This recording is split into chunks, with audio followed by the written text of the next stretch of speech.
Assalamualaikum warahmatullahi wabarakatuh. Di sini kami kelompok 4 akan memaparkan materi mengenai muhkam dan mutasyabih. Berikut materinya. Di sini ada 5 pokok bahasan yang akan dibahas. Yang pertama, pengertian muhkam dan mutasyabih. Yang kedua, ayat-ayat muhkam dan mutasyabih. Ketiga, perbedaan pendapat para ulama terhadap ayat-ayat mutasyabihat. Keempat, peranan muhkam dan mutasyabihat dalam penafsiran. Dan yang kelima, hikmah nilai-nilai pendidikan dalam muhkam mutasyabih Al-Quran. Pokok pembahasan yang pertama mengenai pengertian muhkam dan mutasyabih. Pengertian muhkam dan mutasyabih. Muhkam secara bahasa berasal dari kata hakama. Kata hukum berarti memutuskan antara dua hal atau lebih perkara. Maka hakim adalah orang yang mencegah yang zalim dan memisahkan dua pihak yang sedang bertikai. Yang kedua, mutasyabih secara bahasa berasal dari kata syabaha, yakni bila salah satu dari dua hal serupa dengan yang lain. Syubhah ialah keadaan di mana satu dari dua hal itu tidak dapat dibedakan dari yang lain karena adanya kemiripan di antara keduanya secara konkret atau abstrak. Pokok pembahasan yang kedua adalah ayat-ayat muhkamat dan mutasyabih. Ayat-ayat muhkamat. Susunan ayat-ayat Al-Quran itu rapi dan urut.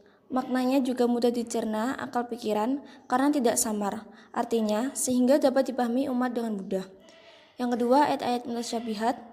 Adapun adanya ayat-ayat mutasyabihat dalam Al-Quran secara rinci adalah disebabkan oleh 3 hal, yaitu karena kesamaran pada lafal, pada makna, dan pada lafal dan maknanya.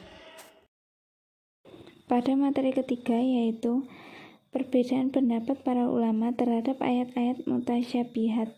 Selanjutnya, terkait masalah ayat-ayat yang muhkam dan mutasyabih ini terdapat 3 pendapat, yaitu pendapat pertama menyatakan bahwa Al-Quran seluruhnya adalah muhkam.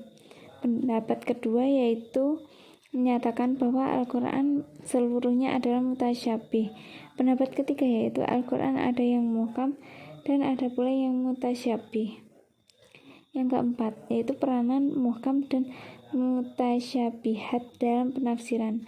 Peranan muhkam dan mutasyabihat dalam penafsiran terdapat 2, yaitu dengan adanya ayat-ayat muhkam dan mutasyabihat itu sangatlah membantu dalam penafsiran ayat-ayat Al-Quran. Muhkam adalah perimbangan mutasyabih, dan hal itu mendorong dan membantu para penafsir untuk mendefinisikannya secara tepat sesuai dengan kandungan ayat-ayat tersebut. Yang kedua yaitu ayat-ayat mutasyabihat banyak mengandung kemungkinan makna.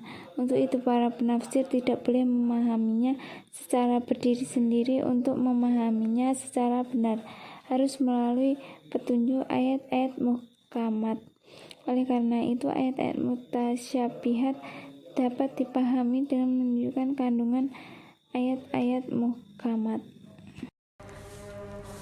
Kemudian materi yang selanjutnya adalah hikmah dan nilai-nilai pendidikan dalam muhkam mutasyabih Al-Quran. Terdapat 3 hikmah, yaitu yang pertama, andai kata seluruh ayat Al-Quran terdiri dari ayat-ayat muhkamat, niscaya akan sirnalah ujian keimanan dan amal lantaran pengertian ayat yang jelas. Kemudian yang kedua, seandainya seluruh ayat Al-Quran mutasyabihat, niscaya akan lenyaplah kedudukan sebagai penjelas dan petunjuk bagi manusia. Orang yang benar keimanannya yakin bahwa Al-Quran seluruhnya dari sisi Allah. Segala yang datang dari sisi Allah pasti hak dan tidak mungkin bercampur dengan kebatilan. Kemudian yang ketiga, dengan adanya ayat-ayat yang muhkamat dan ayat-ayat mutasyabihat dalam Al-Quran tentunya menjadikan umat Islam terus termotivasi untuk menggali berbagai kandungannya, yaitu bersedia membaca Al-Quran dengan khusyuk sambil merenung dan berpikir sehingga mereka akan terhindar dari taklid. Sekian presentasi yang dapat disampaikan oleh kelompok kami. Ada kurang lebihnya mohon maaf. Wassalamualaikum warahmatullahi wabarakatuh.